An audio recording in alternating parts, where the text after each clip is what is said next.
reporting this story, issued a statement saying that since returning to the Pentagon, Deputy Defense Secretary Lynn has not participated or sought to participate in any way whatsoever in any budget or contract decisions involving his former employer. The statement goes on to say that Lynn has scrupulously adhered to his ethics pledge and agreement. It stated that there is absolutely no evidence of any impropriety or conflict of interest by Deputy Secretary Bill Lynn in carrying out his duties at the Pentagon. But how did this lobbyist get back to the Pentagon?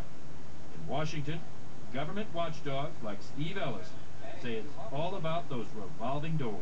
And certainly the revolving door is still spinning. William Lynn's first government job was into the office of senior Democratic Senator Ted Kennedy.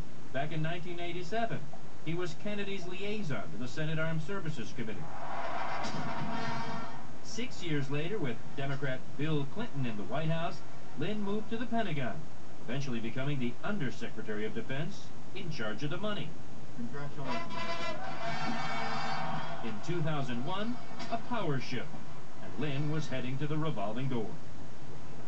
Early in the Bush administration, that revolving door brought him right here to this building, home of one of the biggest defense contractors, where he became their big lobbyist.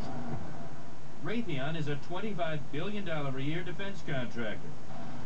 It makes and sells guided missiles, including the Patriot and Tomahawk. As its top lobbyist, William Lynn was paid pretty well. By last year, Washingtonian magazine estimated his personal wealth at somewhere between $2 and $5 million. But yet another election, and yet another revolving door. With Bush gone and the Democrats in charge, that revolving door revolved again for Mr. Lynn, who's now right back at the Pentagon. The Pentagon also pointed out to us that the value of Defense Department contracts with the company haven't changed. Nonetheless, RAYTHEON's sales, which include overseas contracts that must be approved at the Pentagon, are up 7% since its former lobbyist moved back to government service. Drew Griffin. Leslie Page with Citizens Against Government Waste say Lynn's hiring by the Obama administration is an example of the same old broken government.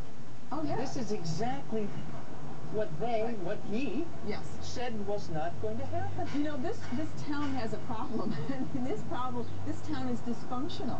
I mean, you get to say anything you want when you need to say it, but when it comes to actually commitments and making those commitments a reality, there's a huge disconnect. It's not happening. The Obama administration says it is adhering to its promise, granting a handful of waivers only to those lobbyists like William Lynn who are critical appointments. The Project on Government Oversight, another watchdog group, wants more details. This Freedom of Information request to the Pentagon, the group asks if Lynn met with contractors, and if so, when. It's a letter the watchdogs at the Project on Government Oversight hope they would not have to write. So the change didn't happen. This is not the change that we hoped for, no. Drew Griffin, CNN, Washington. Over the last decade, defense contractors, including Raytheon, have consistently placed among the top 10 lobbying interests, with spending of more than $135 million last year alone.